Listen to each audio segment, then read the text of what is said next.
1 year ago today, fear, grief, and disbelief gripped the small town of Fordyce, Arkansas. It just has you scary because, you just don't know what to do anymore. It was a quiet afternoon that was shattered by gunfire at the Mad Butcher grocery store.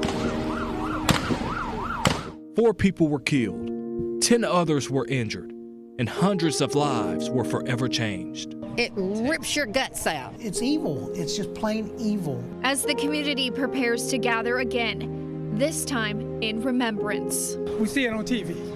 Before it's Fordyce, no. Questions still linger, and justice remains unfinished. We're very, very small, and we take care of each other.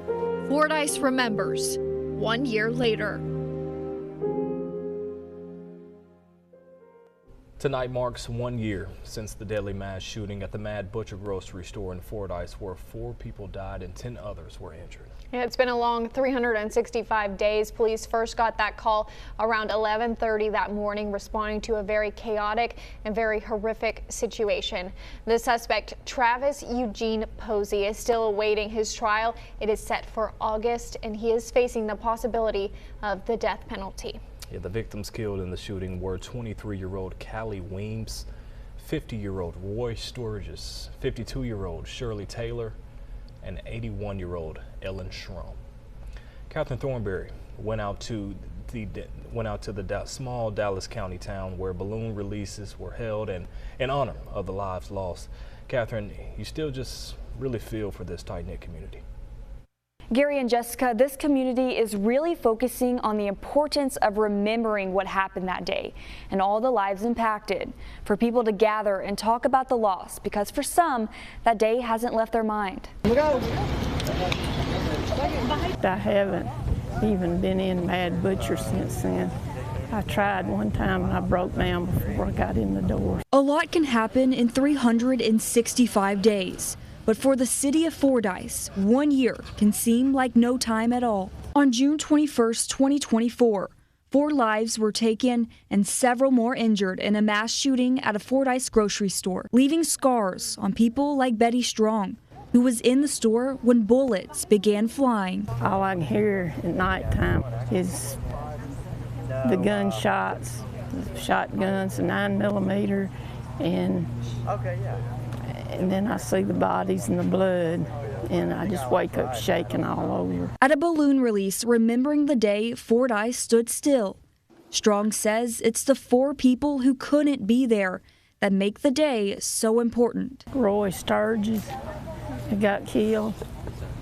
Someday I'll get to tell him he was my hero, because his actions give people like me time to seek safety. Callie, like I have just talked to her, and she was going to come over and visit with Bonnie for a little bit. Wanda Gasky says the woman she's thinking about most is 23-year-old Callie Weems. She used to babysit Bonnie when she was really little. Most days, Betty wants to forget what happened, but today she takes the time to remember why she can't. People forget, and they don't teach their kids history, what happened. This is just one of many things that the community of Fordyce has done for those lives lost. Betty tells me today was good for her. Reporting from studio, I'm Catherine Thornberry, Fox 16 News. Catherine, thank you for that amazing story there. We also got a statement from Callie's mom in honor of her daughter. She writes, quote, "From June 22nd and every day since, I have awakened to the painful reality that my baby girl no longer walks beside me here. But I've also clung to the truth that she's alive in heaven. Now, how I've made it this far, God has a plan for every tear, every scream, every heartbreak. And one day, in His time, it will all be revealed." And Callie's mom turning that pain into purpose, going above and beyond, creating a scholarship in Callie and Roy's honor. It's called the Callie Weems and Roy Sturgis Memorial Scholarship, and donations can be made by mail to P.O. Box 170 in Kingsland, Arkansas. That's 71652.